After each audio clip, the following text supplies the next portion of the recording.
Սենց։ Մայիսի 9-ը ինձ համար եղել եւ մնում է հաղթանակի օր։ Հաջորդ մեծ հաղթանակը մենք ունենալու ենք մեր ժողովրդի հետ հունիսի 7-ին։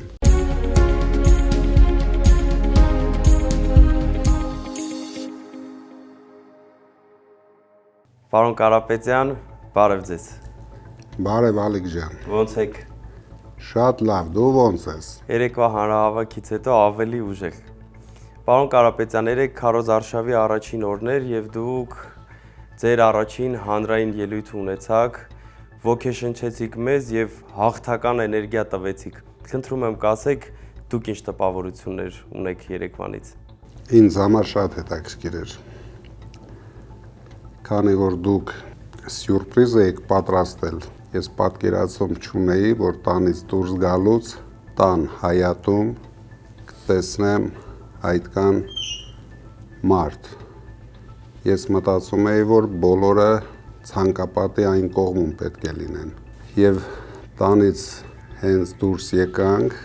անմիջապես ես հիշեցի 25 թվականի հունիսի 17-ը, երբ նույնպես, երբ տանից ես դուրս եկա, մարդիկ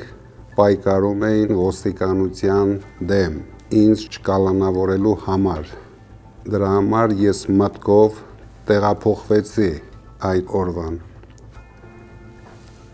Մի պահ նույնիսկ ինձ մոտ հուզմունք առաջացավ, որ ստացվում է մեր ժողովուրդը, մեր ընկերները 1 տարի շարունակ պայքարելով այս անիմաստ ռեժիմի դեմ, նույն էմոցիաներով, նույն համարձակությամբ պատրաստ են ամեն օր պայքարել, մինչև մենք ունենանք մեծ հաղթանակ։ Եվ երեք նրանք ինձ ներշնչեցին, որ մենք պարտավոր ենք ազատագրել մեր երկիրը այս չարիքից։ Պարոն Կարապետյան, երեք Նիկոլ Փաշինյանը քարոզարշավը սկսեց Սյունիքից եւ Սյունիքում հայտարարեց, որ Արցախյան շարժումը եղել է ճակատագրական սխալ մեզ համար եւ Արցախը երբևիցե մերը չի եղել։ Ինչ կասեք սրա մասին։ Ինչ է խոսում Նիկոլ Փաշինյանը, ինձ բացարձակ չի հետաքրքրում։ Նա արդեն, ես ասել եմ, կորցրել է իրականությունը, կորցրել է հայ ժողովրդին, բայց ինչ շատ է անհանգստացնում, երբ Նիկոլ Փաշինյանը այցելում է Հայաստանի հարավ, քանի որ կա վտանգ, որ նույն խաղաղությունը, որը նա բերեց Արցախին, հանկարծ չբերի Սյունիքին։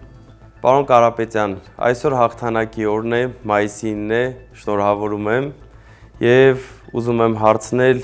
ինչ նշանակություն ունի ձեր համար այս օրը։ Մայիսի 9-ը ինձ համար եղել եւ մնում է հաղթանակի օր։ Դա սկսած մեր պապերից, վերջացրած հաջորդ սերունդների հաղթանակի օրն է։ Դրա համար ես ուզում եմ բոլոր մեր հայ ժողովրդին շնորհավորել այս հաղթանակի օրվա կապակցությամբ։ Հաջորդ մեծ հաղթանակը մենք ունենալու ենք մեր ժողովրդի հետ հունիսի 7-ին։ Սենց։ Շնորհակալ եմ պարոն Կարապետյան, ձեզ լավ օր։ Շնորհակալություն Ալիկ ջան։